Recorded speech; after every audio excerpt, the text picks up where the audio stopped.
I'm Barry Banther, author of A Leader's Gift, How to Earn the Right to be Followed.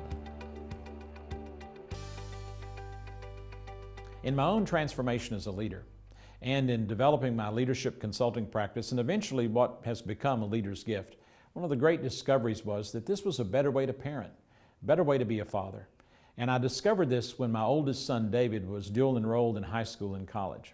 Our yard desperately needed to be replaced, so I hired a man to come in and put a sprinkler system in, and then I brought in brand new sod, and I laid the sod myself. And late on a Saturday evening, I put down the last piece of sod. The sprinkling system had been hooked up to the town's reclaimed water system, so on Sunday morning I expected to see a wet lawn with the sprinklers on and excited to see what was going to happen. Well, early on Sunday morning as I rushed outside, the grass was dry. There was no sprinkler. There was no one to call. I couldn't get the lawn guy on the phone, the sprinkler guy on the phone. The city was closed. The next morning I found out from the city that they had actually shut down the reclaimed water for a week. And now here I am dressed like this, pulling hoses across my yard, irritated as I could be at the man who had put in my irrigation system and should have known this. About that time, my older son arrived home from school. He had been in his college class that evening. He parked his vehicle in the driveway and he started to come into the house. And I looked at him and in a pretty terse voice, I said, "Well, how was school?" And he very honestly and candidly replied, and he said, "Well, I don't think I did very well on a test today." And at that moment, he became the sprinkler guy, the lawn guy, and the person in the city who didn't turn the water on. And for about 5 minutes, I unleashed on him why you've got to be prepared and you've got to study. It was a lecture. David didn't say a word. He turned and slumped his shoulders and headed toward the door. And finally, in embarrassment and desperation, I said, "David, what do you want from me?" He turned and he said, "Dad, I'd like some of that stuff that you teach other people to do." I could have crawled underneath my sod if I could have gotten underneath it. It was one of those eye-opening moments when I realized, how can I possibly encourage other people to live their lives this way as leaders and don't practice this at home?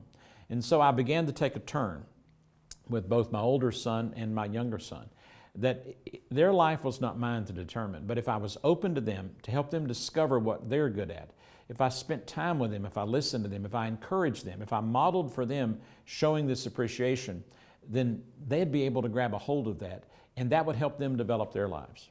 And that's exactly what's happened. They've gone two different paths. My younger son's a classical musician. My older son is a CFO of our firm and a business manager for many of his clients.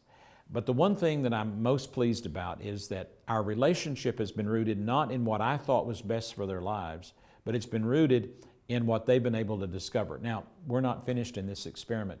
In fact, if they were sitting here by me, they would look at you and point to me and say, "Barry doesn't have this down nearly as pat as he's making you believe." It's a journey. So if you practice these 5 gifts as a father or as a mother, be patient with yourself. It's not perfect. But I'm convinced that it's the key to leading anyone, whether it's leading the people that follow you at work or leading the people that follow you at home. It's a form of a term that we've all heard of, servant leadership. It's actually putting the interest of other people at least on par with your own.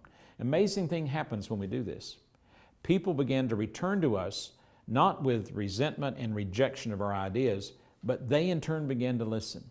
They in turn become open to us. They in turn begin to model that behavior back. It's not a perfect way to parent, but I'm absolutely convinced that it's better than anything else I could have come up with on my own. So I want to challenge you. Go to aleadersgift.com. We've got some tools there. And if you're a dad, would you go to allprodad.com? I've been very fortunate to work with Mark Merrill, Coach Dungy, and others over all these years in developing All Pro Dad. We have hundreds of thousands of dads every day who get an email. It's a play for the day, and it helps them become better dads. All the NFL teams participate in this. You might have been to an All Pro Dad Day event in your city. Get on the mailing list. Begin to understand how these qualities of a leader, a lasting leader, can become the qualities of a parent or a father in this case, who really understands that leading your family is a gift. It's something you nurture in yourself and then you give it away.